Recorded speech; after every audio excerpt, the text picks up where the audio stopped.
गुरमीत चड्ढा जुड़े हैं, उनसे बात करते हैं, कंप्लीट सर्कल के मैनेजिंग पार्टनर और सीईओ। गुरमीत जी, गुड आफ्टरनून। पहले बात करते हैं कुछ ऐसे स्टॉक्स की जिनको मार्केट ने धराशायी कर दिया है, ट्रेंट और एशियन पेंट्स। क्या भी होगा इन दोनों स्टॉक्स पर अब?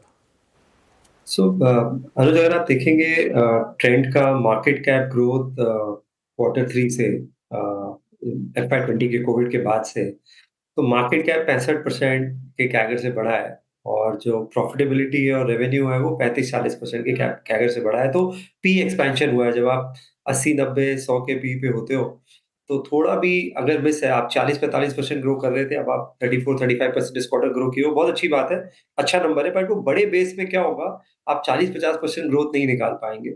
और उस वजह से ये थोड़ा सा जो पी मल्टीपल है, ये रीसेट हो रहा है। तो कहीं ना कहीं जैसे ये सेम चीज, कंपैरिजन बिल्कुल लाइक टू लाइक नहीं है, बट सेम चीज ये बजाज फाइनेंस में होती थी अनुज। 40% की ग्रोथ आती थी 35 के, जैसी वो ग्रोथ 27-28% आना शुरू हुई, उस बड़े बेस पे वो प्राइस बुक में जो है कंप्रेशन होना शुरू हुआ। तो मेरा ये मानना है, नतीजे अच्छे हैं, कहीं ना कहीं एक सर्टेन वैल्यूएशन पे कंफर्टेबल होगा। एक चीज जो ट्रेंड की बहुत अच्छी है, आप देखिए 17-18 वेस्ट साइड स्टोर ऐड किए, 60-65 जूडियो के स्टोर ऐड हुए हैं। और अगर आप इसका एक परफॉर्मेंस देखेंगे, जितना पर स्क्वायर फीट एरिया बढ़ा है, रेवेन्यू भी उतना बढ़ा है। तो कन्वर्जन बहुत अच्छा है। ये एक रिटेल का बहुत बड़ा मापदंड होता है, आपका जो पर स्क्वायर फीट रेवेन्यू होता है, जिससे आप करते हैं। तो मेरे हिसाब से एक सर्टेन लेवल पे शायद ये अट्रैक्टिव होगा। अच्छी ग्रोथ स्टोरी है, कंजम्पशन को भी थोड़ा बूस्ट है इकोनॉमी में। और एक ये फॉर्मलाइजेशन स्टोरी भी है, जो जो लोकल स्ट्रीट फैशन स्ट्रीट है, वो ऑर्गेनाइज्ड रिटेल में आ रही है। तो एक सर्टेन लोअर लेवल पे शायद मैं मन बनाऊंगा इसमें थोड़ा और निवेश करने का। हम्म। और स्विगी पर मेरा अगला सवाल था, क्या भी होगा नंबर्स के बाद जिस तरीके से पनिशमेंट आज देखने को मिली यहाँ पर? अनु, सेम चीज है जो हमने जोमेटो के नतीजों में भी देखी। अपफ्रंट हो रहा है एक्सपेंशन का क्विक कॉमर्स पे। मुझे लगता है अगले 1-2 क्वार्टर ये इसका इम्पैक्ट देखने को मिलेगा। जोमेटो भी आप देखिए, आज उन्होंने मुरादाबाद में ब्लिंकिट ने ऑपरेशन शुरू किया है। पीछे उन्होंने जमशेदपुर चालू किया था। और एक लैग इफेक्ट आता है, तो वो 2000 स्टोर अगले साल बोल रहे थे, आई थिंक वो उन्होंने एडवांस कर दिया है। एक साल में terms of number of dark store जो वो खोलेंगे। तो थोड़ा-सा आपको यहाँ परसिस्ट करना पड़ेगा, पेशेंस दिखाना पड़ेगा क्विक कॉमर्स में। आपको यहाँ कुछ कंसोलिडेशन होगा। और सब ये जानते हैं कि इसमें जो विनर होता है वो टेक्स ऑल होता है, तो कोई भी मार्केट शेयर अभी देना नहीं चाहता है। तो मुझे लगता है टॉप 2 जो प्लेयर्स होंगे, टॉप 3 प्लेयर्स होंगे, वो ज़ोमैटो, स्विगी और ज़ेप्टो होंगे। ज़ेप्टो ऑब्वियसली अभी लिस्टेड नहीं है। तो मैं अभी बना रहूँगा। आपको स्टॉक में अगर हमारा लंबा व्यू है, अगर काफ़ी नीचे आता है, 200 के आस-पास और आता है, तो शायद थोड़ा और ऐड करें। तो फिलहाल बने रहेंगे गुरमीत जी। गुरमीत जी, गुड आफ्टरनून। आप, क्योंकि हम स्टॉक स्पेसिफिक की बात कर रहे हैं, रिजल्ट के बाद जिस तरीके से स्टॉक्स में गिरावट देखने को मिली, अनुज ने इसको एड्रेस किया सर, लेकिन मेरा सवाल एसबीआई को लेके। अभी नतीजे आए और हमने ब्रेक भी किया। आप मुनाफे की बात करें तो 84% साल दर साल इसमें बढ़ोतरी देखने को मिल रही है। इसके बदौलत बैंक निफ्टी में एक पुश भी आया है। एसबीआई के रिजल्ट पर आपका व्यू और क्या एक्सपोजर बढ़ाएंगे इस पर्टिकुलर काउंटर में? तो थोड़ा-सा मिक्स रिजल्ट आया है। तो एसेट क्वालिटी इंप्रूव हुई है, ग्रॉस एनपीए गिरा है। लेकिन अगर आप एनआईआई देखें, जो नेट इंटरेस्ट इनकम है, जो कि एक कोर मेजर होता है बैंक की ग्रोथ का, वो फ्लैट है। क्योंकि नेट इंटरेस्ट मार्जिन थोड़ा-सा कम हुआ है। 3.15, 3.16 से शायद 3% आया है।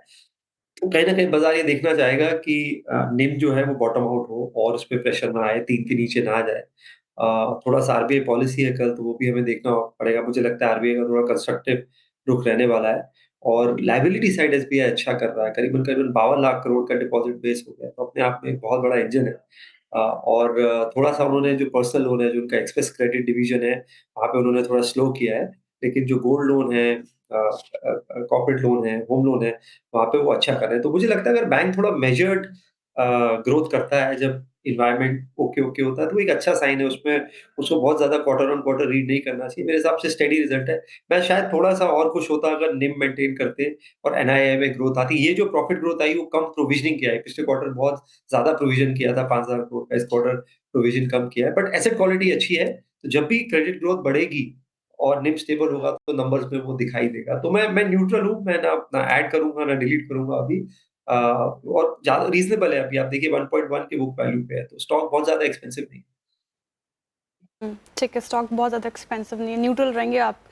लेकिन सर, कल आरबीआई पॉलिसी है, बाजार एक्सपेक्ट कर रहा है रेट कट। आप क्या एक्सपेक्ट कर रहे हो? अगर ऐसा होता है, रेट कट आता है, तो क्या रणनीति, स्ट्रैटेजी आपकी रहेगी फिर? मुझे लगता है आरबीआई बहुत सारे टूल्स यूज़ करेगा। रेट कट को लेके अभी मैं श्योर नहीं हूँ क्योंकि करेंसी पे बहुत एकदम से पिछले 2 दिन में प्रेशर आया है। जबकि डॉलर इंडेक्स जो है वो वापस एक 107.5 आया है 109 के ऊपर से। पर रूपी पे प्रेशर है ऑलमोस्ट 87.50 87.60 के लेवल पे है। तो मुझे ये लगता है कि अगर अगर रेट कट हो तो वेलकम है। आइडियली रेट कट हमें थोड़ा पहले करना चाहिए था क्योंकि जो कोर इन्फ्लेशन है, वो पिछले लगभग 6-7 रीडिंग उसकी 3.6, 3.5, 3.7 है। जिसे माइनस फ्यूल और माइनस फूड करके इन्फ्लेशन अगर आप निकालते हैं और क्योंकि फ्यूल प्राइसेस कंट्रोल्ड है इन्हें और अभी फ्यूल प्राइसेस सॉफ्ट भी है। मुझे लगता है और टूल्स आरबीआई यूज करेगा, लिक्विडिटी इन्फ्यूजन करेगा, डॉलर स्वैप्स करेगा, और बहुत सारे टूल्स हैं, ओएमओज हैं। रिस्क वेटेज कम किए जा सकते हैं कुछ लोन कैटेगरीज में ताकि ओवरऑल जो ब्याज दर है नीचे आए। तो आपको कॉम्बिनेशन मिलेगा बहुत सारे मॉनेटरी टूल्स का। रेट कट अभी मैं श्योर नहीं हूँ, मैं 50-50 हूँ कि होगा कि नहीं। ओके, मीनवाइल ट्रेंड अब सर्किट की तरफ बढ़ रहा है। जी हाँ, 8% अब नीचे हो चुका है ट्रेंड का स्टॉक। एक बार दोबारा लेकर आइए, ये स्टॉक का भारी गिरावट है यहाँ पर। मीनवाइल आरईसी नंबर्स के बाद थोड़ी सी उसने एक थोड़ा सा पुल बैक दिखाया। गुरमीत, अब कैपिटल गुड स्टॉक्स को लेकर आपका क्या व्यू होगा? क्योंकि बजट से पहले एक बड़ी गिरावट आई थी, बजट के बाद भी बहुत लोगों ने कहा कि ये कैपेक्स नंबर बहुत ख़राब है, और हमारी बात भी हो रही थी उस दिन। लेकिन समहाउ पिछले 2-3 दिन में अच्छी रिकवरी है यहाँ पर। क्या व्यू होगा? हालांकि अभी भी स्टॉक्स अंडर परफॉर्मर्स ही रहे हैं। अनुज, मुझे लगता है थोड़ा सिलेक्टिव होना है। ये ऐसा नहीं है कि कैपिटल एक्सपेंडिचर नहीं हो रहा है। इनफैक्ट एक सीएलएसए की बहुत अच्छी रिपोर्ट है, अगर आप स्टेट बोरोइंग्स और लॉस मेकिंग एंटिटीज की अगर आप जो सपोर्ट है उसको एडजस्ट करें, तो 12 लाख करोड़ से ऊपर का कैपेक्स है। और जो स्टेट पीएसयूज को सपोर्ट देगी, गवर्नमेंट को क्रेडिट लाइन देगी, वो नंबर लगभग लगभग 15 लाख करोड़ आता है। प्लस इस साल के सवा 2 ढाई लाख करोड़ एक्सपेंडिचर बचा है। थोड़ा पिकअप हमने देखा दिसंबर में, जनवरी में भी थोड़ा पिकअप है। तो 14 लाख करोड़ अगले 14 महीने में कम नंबर नहीं है बिल्कुल भी। बट सिलेक्टिव होने की ज़रूरत है। मुझे लगता है कुछ रेलवे स्टॉक्स है उसमें बहुत ज़्यादा करेक्शन आया है। वहाँ पे हम देख सकते हैं 40-50% करेक्शन है। डिफेंस स्टॉक्स में ऑर्डर आने के बावजूद रिएक्शन जो है मार्केट का थोड़ा सबड्यूड है। जैसे सोलर इंडस्ट्रीज़ है, एल-एन-टी का क्वासाई इंफ्रा, क्वासाई डिफेंस और क्वासी एनर्जी पे तीनों हैं। तो मुझे लगता है एल-एन-टी हो गया, सोलार हो गया जो क्वासी डिफेंस पे है। एक हमें कंपनी पसंद है टाइम टेक्नोप्लास्ट जो प्लास्टिक ड्रम्स और वैल्यू एडेड उसमें सीएनजी किट्स और ईवी किट्स बनाती है। क्योंकि एक तरीके से क्वासाई कंजम्पशन और क्वासाई कैपिटल गुड्स प्ले है। एनर्जी ट्रांसमिशन और जनरेटर दोनों में अच्छा करेक्शन आया है। तो मुझे लगता है कि बैलेंस बनाना चाहिए पोर्टफोलियो में। एक एक पिछले साल हम सिर्फ डिफेंस, रेलवे और पीएसयूज़ कर रहे थे। इस साल हम सब जो है सिर्फ कंजम्पशन की तरफ जाने की बात कर रहे हैं। आई थिंक एक बैलेंस बनाना बहुत ज़रूरी है। मुझे लगता है अपॉर्च्युनिटीज़ दोनों जगह होगी। मैं स्टेपल्स नहीं लूँगा कंजम्पशन में, डिस्क्रिशनरी ज़्यादा लूँगा। सिमिलरली कैपिटल गुड्स में मैं defence, energy, railway selectively play करूँगा। ओके, मीनवाइल एचडीएफसी बैंक पूरी तरह से कोशिश कर रहा है कि थोड़ा सा बैंक निफ्टी को ग्रीन में रखा जाए, और एक अच्छा पुल बैक अब यहाँ पर स्टॉक में डे हाई के आसपास। गुरमीत, एचडीएफसी बैंक पर काफ़ी सवाल आते हैं हमें। अब क्या भी होगा यहाँ पर? अनुज, मैं थोड़ा-सा ऑनेस्टली बोलूँ, मैं थोड़ा डिसअपॉइंटेड हूँ इंटीग्रेशन को लेके एचडीएफसी लिमिटेड से। उन्होंने ब्रांच एट्रिशन इश्यू अभी भी ऑब्ज़र्व नहीं किया। ये नंबर्स ठीक है, ऊपर के नंबर्स हैं, बड़े बेस पे टाइम लगेगा। ठीक है, सीक्वेंशियल इंप्रूवमेंट देखने को मिल रहा है, बट उतना नहीं जितना मार्केट देखना चाहता है लीडर से। तो थोड़ा ब्रांच एट्रिशन इश्यू है। आईसीआईसीआई बैंक ने एक स्ट्रैटेजी करी थी अनुज कुछ साल पहले जब संदीप जी आए थे, तो उन्होंने प्रोडक्ट लेवल टारगेट हटा दिए थे ब्रांच से, कि आपको इतना इंश्योरेंस ही करना है या इतना आपको थर्ड पार्टी करना है या इतने क्रेडिट कार्ड करने हैं, ये हटा दिया था। ब्रांच को यूनिट प्रॉफिटेबिलिटी बोला था करने को। तो आप जो कस्टमर की नीड है उस हिसाब से प्रोडक्ट पिच करते हैं, और उसके बाद से कल्चर चेंज हुआ आईसीआईसीआई में और हमने नतीजे देखे। आई थिंक एचडीएफसी में थोड़ा-सा मुझे लगता है जो mid level management level attrition है, वो एक सॉल्व होना बहुत ज़रूरी है। वो नंबर्स में धीरे-धीरे कहीं न कहीं रिफ्लेक्ट कर रहा है। तो मैं 1-2 क्वार्टर इंक्रीमेंटली और इम्प्रूवमेंट होप करूँगा आए, बट पिछले 1-2 क्वार्टर से जितना इम्प्रूवमेंट आना चाहिए था अनुज, उतना नहीं है। ठीक है।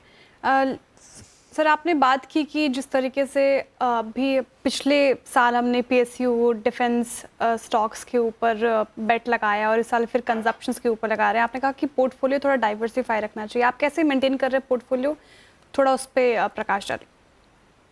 हम हमेशा से एसेट एलोकेशन में बिलीव करते हैं, और ये बात मैंने अनुज को 6 महीने साल पहले भी बोली थी जब मार्केट पीक पे था कि बॉन्ड्स को मत नज़रअंदाज मत करें। उस समय 10 ईयर जीसेक 7.20 7.10 था, अभी 6.70 है। तो अगर आपने एक 10 ईयर बॉन्ड खरीदा होगा आज से 8 महीने पहले, तो उसमें भी डबल डिजिट रिटर्न है, जबकि बाजार डाउन है।